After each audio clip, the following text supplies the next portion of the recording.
Hello beautiful people, welcome to another episode of Emmy's Art Stuff.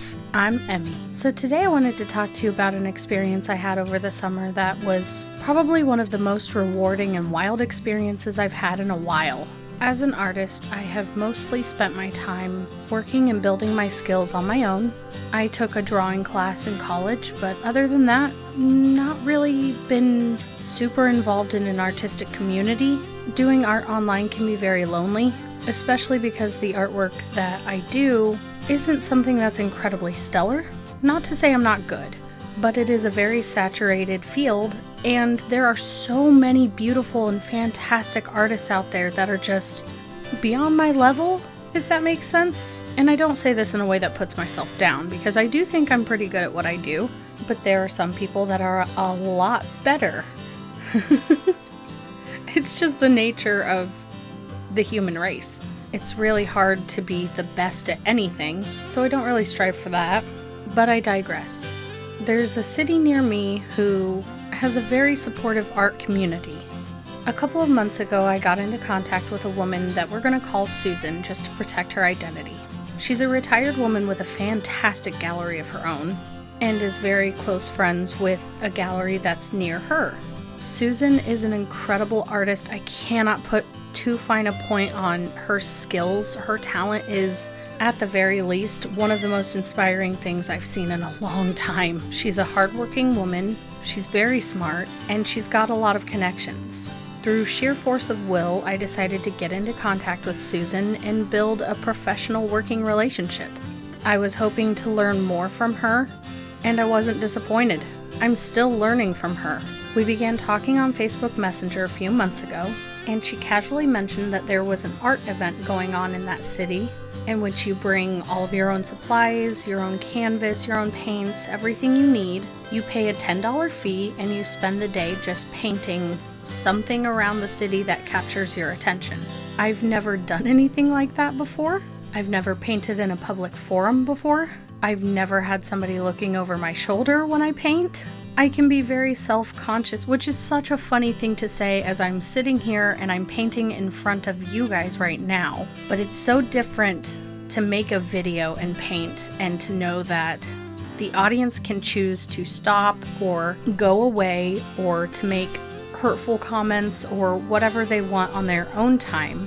Whereas if I'm painting in front of somebody, they have the opportunity to say something that they may not even mean as hurtful that I might then take personally or feel a little bit more crushed because my art isn't what I hope it's going to be. As I've mentioned in the past, I struggle with Imposter Syndrome, which is a very common thing in the artist community. Like I've said in the past, I don't think that I'm bad, but there's a part of me that doesn't believe I'm good enough because I'm not classically trained. Because what I do, I've learned on my own, and I've researched and done my own work on it. I've studied without any sort of mentor or tutor or any real knowledgeable guiding leader.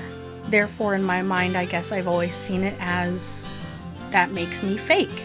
That makes me not as good as the next artist because I lack that very real missing piece of the puzzle, which is being classically trained.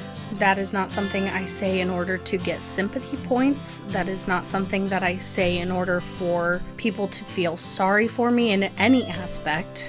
I'm merely saying this to really put out exactly how I'm feeling and exactly the struggles that I go through and have to knock out of the way in order to make any kind of progress. I'm not saying it's the most difficult hill to battle, but it is my hill and I do battle it as best I can. Anyway, this is going to be all over the place. So I entered this competition. There was a first, second, and third prize rewarded at the end, and I went in with the knowledge that I probably wasn't going to place, and honestly, that morning I came to the realization that I was okay with that. I didn't feel pressure to perform in order to get a prize. It wasn't something that was stressing me out or making me anxious. And I actually found myself very excited. So as we were driving up to this thing and listening to music and just being silent together, Steve holding my hand, I really just felt excitement. It was a super odd sensation and it made me curious. It felt like a new adventure. So anyway, I painted there and I had a blast. I spent all day in the sun, ended up with an incredible sunburn by the end of it. We got to one of the galleries in that city where I had to take the piece by 4 o'clock in the afternoon, and all of the artwork that was there just astounded me. I could see so many different styles and so many different people coming together to bring their skill set to this one day, and it was so inspiring and refreshing, as opposed to just trying to make something on the internet that people might like. Which I'm not trying to come down on the internet, of course not. I spend a good portion of my time on there just like everyone else around the globe. It's just hard to put your own things out there on the internet when there are so many people that can beat you out in a heartbeat. Thankfully, also up to this point, I really haven't received hateful comments. I've been very lucky in that regard, and that only comes from the fact that I'm a small artist on the internet, which I'm okay with. I don't make these videos to gain a huge following. I don't make these videos to become famous. I make these videos because I really enjoy painting, I really enjoy video editing, and I enjoy the process of production. Wow, I am off topic again. Okay, so back to the gallery. I displayed my piece alongside the rest of the other pieces that were fantastic. There were some watercolor pieces there that just blew my mind with how fantastic their technique was. I can't describe it to you. I wish I could show you what I saw that day. It was astounding.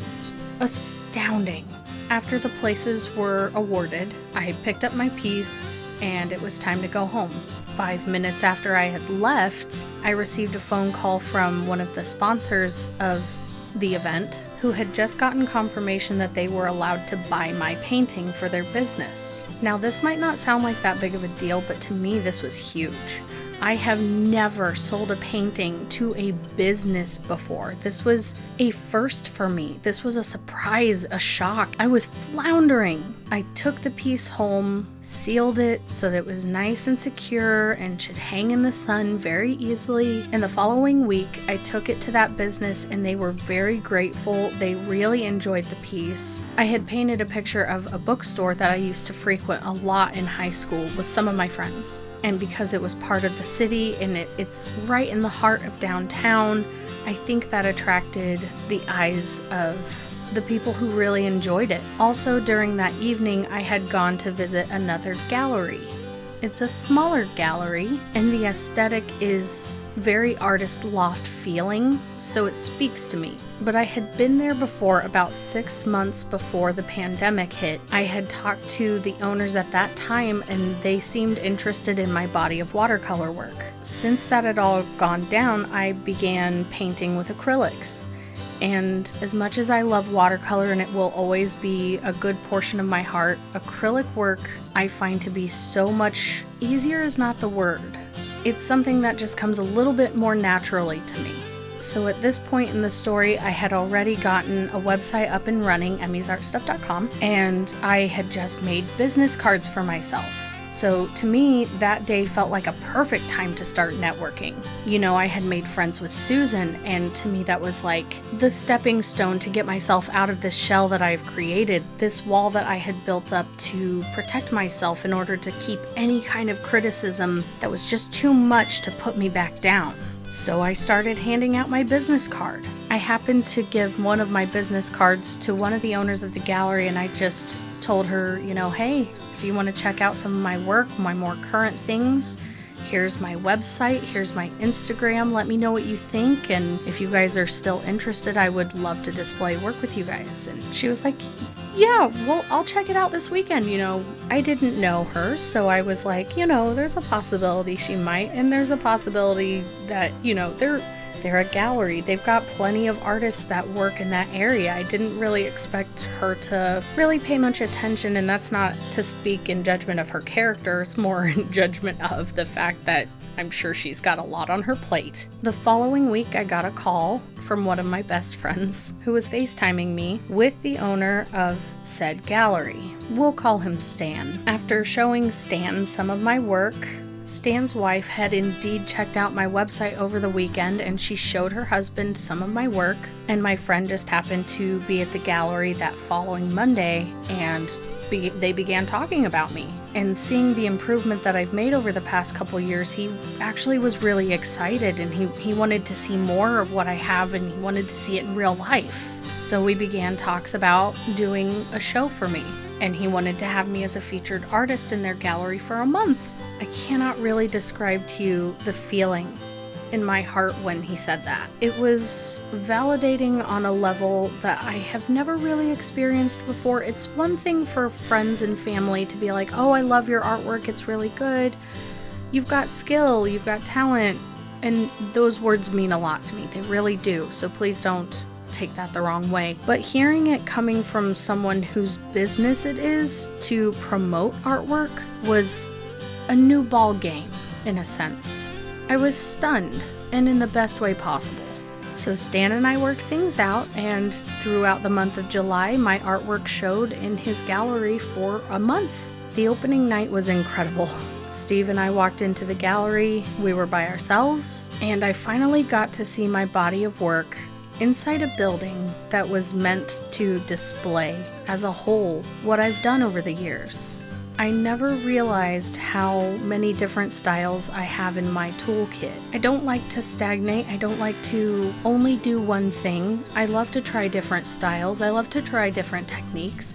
And I constantly research those things because it's something I'm really passionate about. And seeing those pieces on those walls was just confirmation of all the work that I've put into this over the last few years. It was confirmation that what I was working on wasn't for nothing. Those same pieces on those walls sat beside my art desk for over 6 months, 8 months, nearly a year, being unwitnessed other than what I posted on Instagram or Facebook. It was eye-opening to me, and like I said earlier, validating on a whole different level.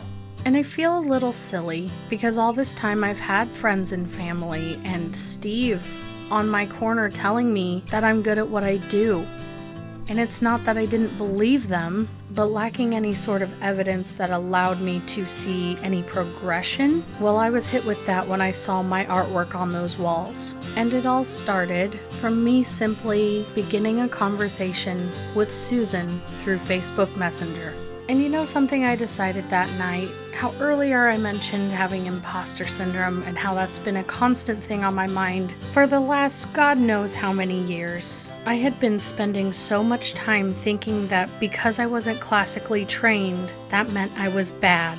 And for the first time in my life, that night, I felt like maybe because I wasn't classically trained, that was what made me different. Maybe because I'm different in my style and my techniques, maybe that's what makes me unique. And I found a very cathartic acceptance to that in that moment. I've always struggled with myself, feeling like I'm not good enough because I don't reach my own expectations. And come to find out that's just not true. I was proud of myself. I am proud of myself. I've struggled. I have waded through the shit, and I have come out the other side, still able to do what I love, despite those horrible thoughts that have over the years infested my brain and told me that I will never make anything of myself because I'm not good enough. Well, that's just not true. But there it is. I'm proud of myself. I said it. I did it. Finally, I'm saying it publicly. You all are witnesses. Congratulations. Oddly enough, that's not the end of this incredible art journey that I've taken over the last few months. It's been a wild roller coaster of a ride, and there's more to tell. Unfortunately, I can't really talk about that too much just yet until I have certain things solidified, but I look forward to the moment that I can. Anyway, thank you for watching, and I hope you enjoyed watching this little ice cream girl come together. I just felt like doing something silly and free this week, and this one just hit the spot for me. So goofy, a little cartoony, and now I want ice cream. Of course, don't forget to like and subscribe and ring that bell for notifications so you know when I drop these videos. Of course, don't forget to follow me on Instagram at Emmy's Art Stuff. And check out my new website, emmysartstuff.com, to find all kinds of prints on any object you can imagine possible mostly. Thank you for watching again this week, and I will see you next time. And as always, stay creative.